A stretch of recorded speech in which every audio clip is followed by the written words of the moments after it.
नरेंद्र सिंह तोमर जी, मतलब जिसका मैंने जिक्र किया कि मुझे ऐसा लगता है कि कोरोना संकट जो है किसानों के लिए एक तरीके से ब्लेसिंग इन डिस्गाइज, जो अंग्रेजी का शब्द है, कि संकट था लेकिन उसके लिए अच्छी अच्छी खबरें हमको देखने को मिली। अब किसानों को इतना आत्मनिर्भर किया है आप लोगों ने, किसान अपनी मर्जी से अपनी कीमत पर अपने खरीदार खुद तय करके अब बेच सकता है अपनी फसल।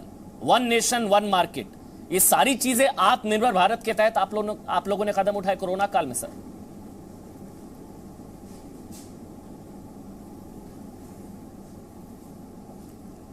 हाँ, ये सही है कि इस अवसर पर किसानों को जितना अभिनंदन किया जाए उतना ही कम है। आप सबको मालूम है कि कोरोना वायरस के संकट से पूरा देश चिंतित था। लॉकडाउन घोषित किया गया और वही समय था जब किसान की फसल कटाई के लिए खड़ी थी। लोगों को लगता था कि आवाजाही बंद है, लॉकडाउन है, किसान की फसल कट नहीं पाएगी।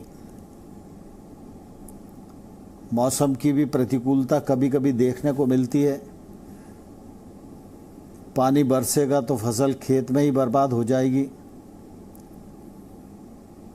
लेकिन मैं धन्यवाद देना चाहूँगा प्रधानमंत्री नरेंद्र मोदी जी को कि लॉकडाउन घोषित करते समय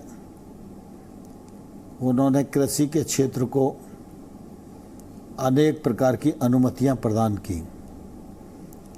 उसी का परिणाम है कि हमारा किसान कोरोना से योद्धा बनकर लड़ा और परिणाम स्वरूप उसने देश में होने वाली बम्पर पैदावार की कटाई पूरी की और अपने उत्पादन का उपार्जन, जिसके लिए केंद्र सरकार ने नेफेड और एफसीआई को तैनात किया था, राज्यों के साथ मिलकर पहले से अधिक उपार्जन करने में उसने अपना योगदान दिया है। पिछले वर्ष गेहूं का उपार्जन 342 मीट्रिक टन हुआ था। इस बार अभी तक 357 मीट्रिक टन हुआ है। गत वर्ष धान का उपार्जन 90 लाख मीट्रिक टन था। इस बार 95 लाख से अधिक मीट्रिक टन धान का उपार्जन हुआ है।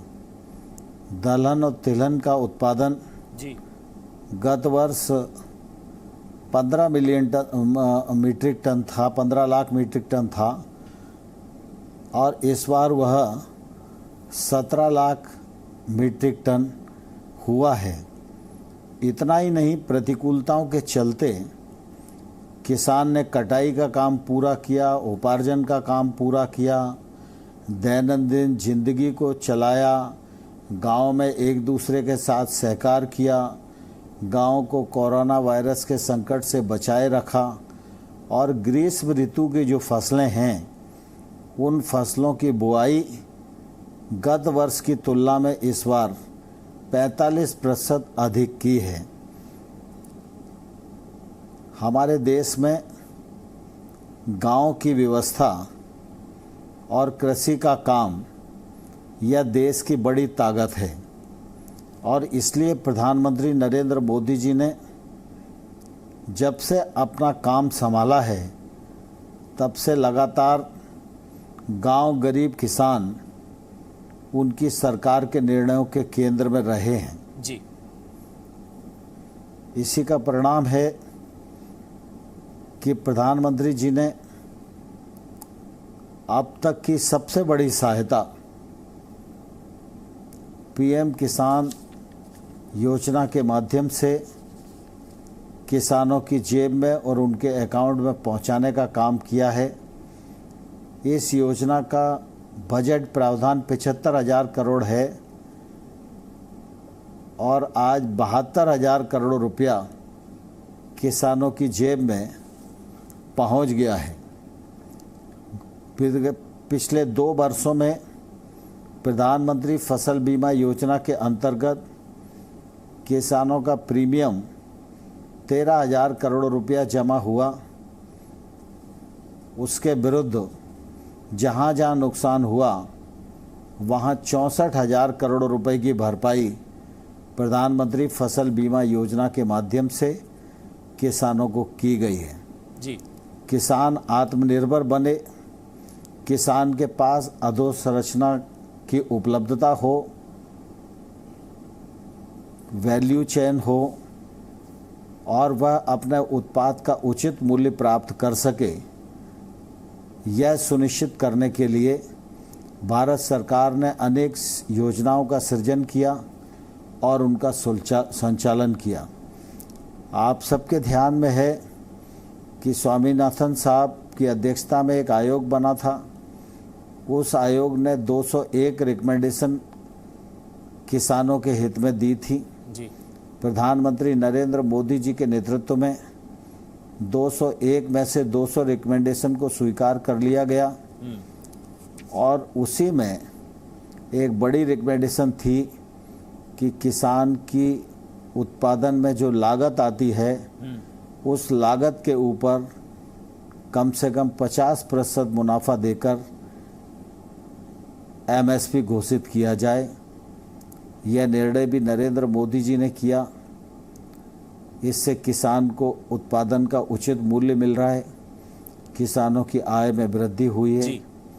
अभी कोविड के दौरान आप सब ने अनुभव किया होगा, जो 20 लाख करोड़ का पैकेज घोषित किया गया उसमें कृषि अवसंरचना के लिए 1 लाख करोड़ रुपया, फूड प्रोसेसिंग इंडस्ट्री के लिए 10,000 करोड़ रुपया, फिशरीज के किसानों के लिए 20,000 करोड़ रुपए का प्रावधान, 15,000 करोड़ रुपया एनिमल हस्बेंड्री के लिए, 4,000 करोड़ रुपया हर्बल खेती के लिए, 500 करोड़ रुपया मधुमक्खी पालन के लिए। ऐसी एक बड़ी राशि कृषि के क्षेत्र में सरकार जी निवेश करे, नरेंद्र जी इस दिशा में जी कदम बढ़ाए हैं। लेकिन हम सब जानते हैं कि कृषि का क्षेत्र अनेक प्रकार की सुविधाएं देने के बावजूद भी बहुत फायदे के क्षेत्र में नहीं बन पा रहा। उसका परिणाम क्योंकि निजी क्षेत्र का निवेश कृषि के क्षेत्र में नहीं पहुंचता है। हमारे देश में 85% छोटे और मझोले किसान हैं। उस किसान की ताकत नहीं है कि वो अपने यहाँ उत्पादकता बढ़ाने के लिए बड़ा निवेश कर सके और इसलिए सरकारी सुविधा तो मिलती है लेकिन निजी निवेश की पहुंच गांव तक नहीं है। निजी निवेश पहुंचे, कृषि का इंफ्रास्ट्रक्चर बढ़े, इंस्पेक्टर राज की समाप्ति हो, भ्रष्टाचार समाप्त हो, किसान को अपने उत्पादन को उचित मूल्य पर स्थान और व्यक्ति तय करने का अधिकार हो और वो अपनी उत्पादकता भी बढ़ा सके। उत्पादन से पहले उसको मूल्य की गारंटी मिल सके जी और एक्सपोर्ट में भी वो अपना हाथ बढ़ा सके।